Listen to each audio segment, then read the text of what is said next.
വിശുദ്ധ മത്തായി അറിയിച്ച കർത്താവ് ശംസുകയുടെ സുവിശേഷം.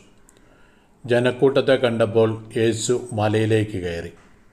അവൻ ഇരുന്നപ്പോൾ ശിഷ്യന്മാർ അടുത്തെത്തി. അവൻ അവരെ പഠിപ്പിക്കാൻ തുടങ്ങി.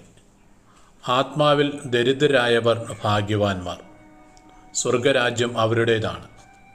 വിലപിക്കുന്നവർ ഭാഗ്യവാന്മാർ, അവർ ആശ്വസിപ്പിക്കപ്പെടും. ശാന്തശീലർ ഭാഗ്യവാന്മാർ, അവർ ഭൂമി അവകാശമാക്കും.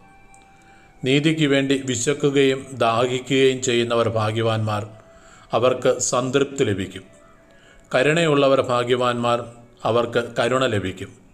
ഹൃദയശുദ്ധിയുള്ളവർ ഭാഗ്യവാന്മാർ, അവർ ദൈവത്തെ കാണും. സമാധാനം സ്ഥാപിക്കുന്നവർ ഭാഗ്യവാന്മാർ, അവർ ദൈവപുത്രന്മാരെന്ന് വിളിക്കപ്പെടും. നീതിക്ക് വേണ്ടി പീഡനമേൽക്കുന്നവർ ഭാഗ്യവാന്മാർ, സ്വർഗരാജ്യം അവരുടേതാണ്.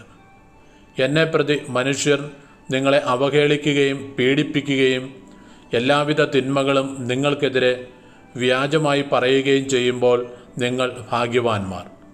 നിങ്ങൾ ആനന്ദിച്ചാഹ്ലാദിക്കുവിൻ, സ്വർഗത്തിൽ നിങ്ങളുടെ പ്രതിഫലം വലുതായിരിക്കും.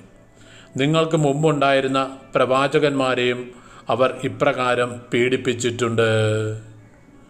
നമ്മുടെ കർത്താവായ മിശിഹായ്ക്ക് സ്തുതി.